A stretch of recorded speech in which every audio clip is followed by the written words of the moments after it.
Pauper is Magic the Gathering's budget-friendly format, and Pauper players will always make sure to point out that most Pauper decks usually cost between $20 to $40. But how accurate is that? In this essay, I will be discussing the current collapse of the United States economy and how inflation is impacting the average. For those who are unfamiliar, Pauper is a format in Magic the Gathering where you build a 60-card deck made out of exclusively commons from all of Magic's history. This can create a problem when a really old card ends up being really good and everybody needs it for their decks, but they're kind of hard to find because they're old as shit. So today we're going to be talking about the top 10 Pauper legal commons that need to be reprinted so that their prices go.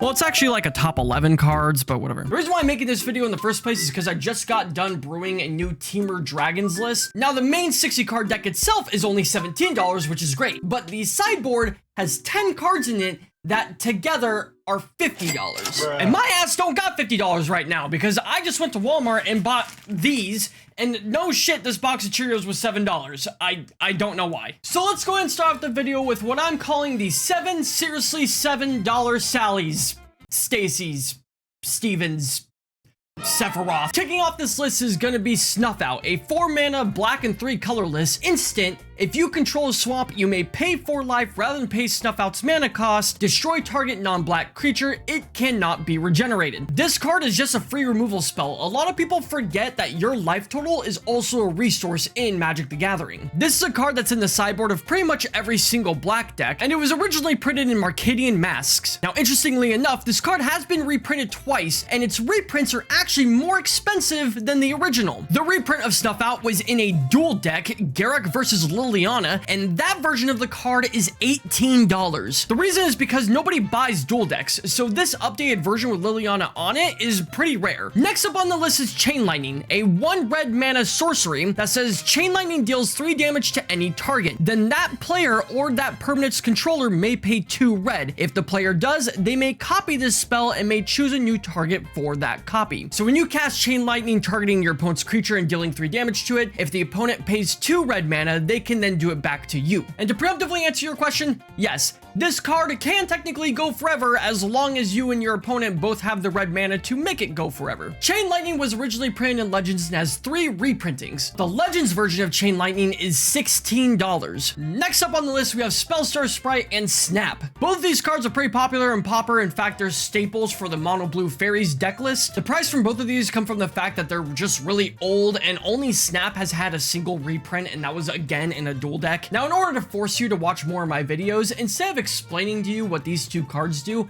I'm gonna go ahead and link you a video to my deck tech on Mono Blue Fairies where I explain the 2 cards and why they're so good. Next up on 7 seriously $7 Sashas, we have Dust to Dust. Dust to Dust is a 2 white mana and a colorless sorcery that allows you to exile 2 artifacts from the game. Somebody saying that Pauper has a fuck ton of artifacts in it is a complete understatement, especially since the indestructible artifact bridge dual lands are still Pauper legal. Now, personally, I'm one of the people that believe that the bridges should not be banned, but Kenku Artificer can turn those indestructible lands into 3/3 flyers, and there isn't a whole lot of exiling in Pauper. So Dust to Dust is from a set called The Dark, which came out in August 1994, and it was reprinted once in 5th edition in March 1997. That's when my birthday is. I'm 25 years old. Do you know what else is Dust to Dust? My fucking kneecaps. Now, the final $7 card in our 7 seriously $7 Sally list is going to be Red Elemental Blast and Pyroblast. These 2 cards are exactly the same. They are 1 red mana instant cards that allow you to either destroy a blue permanent or counter a blue spell. 6 of the top 10 Pauper decks right now are red. Unironically, the other 4 are blue. Now, blue actually has the same exact hate card, but that targets red in both Blue Elemental Blast and Hydroblast. But these 2 cards are only about $1 or $2 because blue as a color has plenty of other options for counter spells. Red Elemental Blast and Pyroblast are red's only answers to counter decks. Now, technically speaking, there's 2 printings of Red Elemental Blast that are only $4, and that's in 3rd edition and 4th edition. But those versions have a white border around the card, and that's gross. And that is going to conclude the 7 seriously $7 Sally list. But now, everybody put your hands together for the top 5 Pauper cards that need to get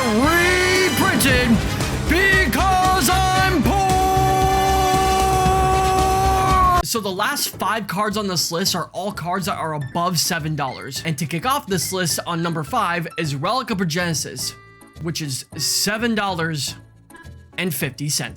Relic of Progenitus is a 1-mana artifact with 2 abilities. The first ability is that you could tap it to exile a card from any target player's graveyard, and the other ability is you can pay 1 mana to remove Relic of Progenitus from the game, and you can exile all cards from all graveyards, and then you can draw a card. This is one of the cards on the list where it's expensive because it's good in every Magic format, not just Pauper. But the specific reason as to why it's in every single sideboard of every single Pauper deck at the moment is because of Blue-Black Terror. Tolarian Terror and Gurmag Angler are currently rampaging Pauper. They're very strong cards that you can cheat out onto the battlefield if you have cards in your graveyard. So after game 1 against Blue-Black Terror, you can bring in your relics from sideboard, and then you can exile your opponent's graveyard before they can cast their big ol' fish. Relic has had 6 reprintings, and they're all $7. So honestly, reprinting this card specifically probably won't change much, but I digress. Okay, so the last 4 cards are actually more than $7. So at number 4 is going to be Chainer's Edict, which is a 2-mana sorcery, a black and a colorless. Target player sacrifices a creature, and then it has flashback for 7, which is 2 black and 5 colorless, which means you can recast Chainer's Edict from your graveyard and put it into exile. The reason why Chainer's Edict is so strong is because it doesn't target creatures. There's a lot of protection spells in Pauper, but the one thing Pauper doesn't have is hexproof for players. The problem with Chainer's Edict and the reason why it's so expensive is because it's only had 1 single reprinting, and both printings of the card are actually uncommon. But Joel, if it's an uncommon, how can you use it in Pauper? Are these people cheating? No.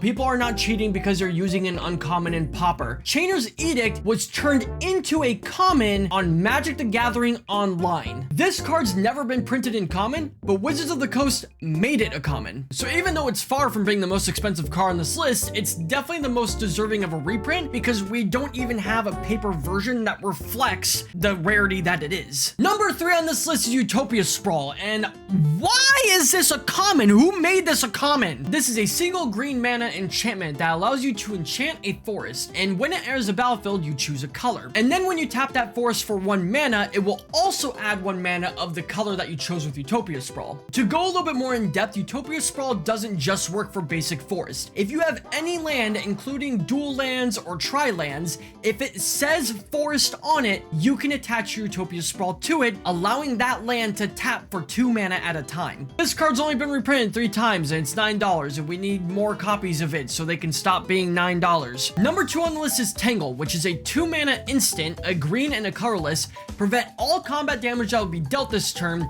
Attacking creatures don't untap during their controller's next untap step. If your opponent's swinging at you with 3 creatures and you're about to die, if you use Tangle, you prevent all damage that would be done this turn, and then when their turn comes up again, they're not allowed to untap those creatures. This is really strong because it's basically a fog effect that happens twice. And Tangle was printed in a set called Invasion, and has never been printed again. If this card got reprint, it would indefinitely be like $2. Now, the most expensive card that needs a reprint in Pauper is Lotus Petal. For a whopping $25, Lotus Petal is a 0 mana artifact, which means you can play it for free. You tap it and sacrifice it to add 1 mana to your color pool. This is a 1 mana producing version of Black Lotus, the most powerful and one of the most expensive cards in card game history. And in Pauper, Lotus Petal is used in combo decks. Combo decks that want a lot of mana really quickly. Pauper's most recent ban list update featured a couple of initiative cards that were in a Lotus Petal combo deck. This deck's goal was to play Vicious Battle Rager on turn 1. The way you would do this is by playing a land, playing Lotus Petal for free,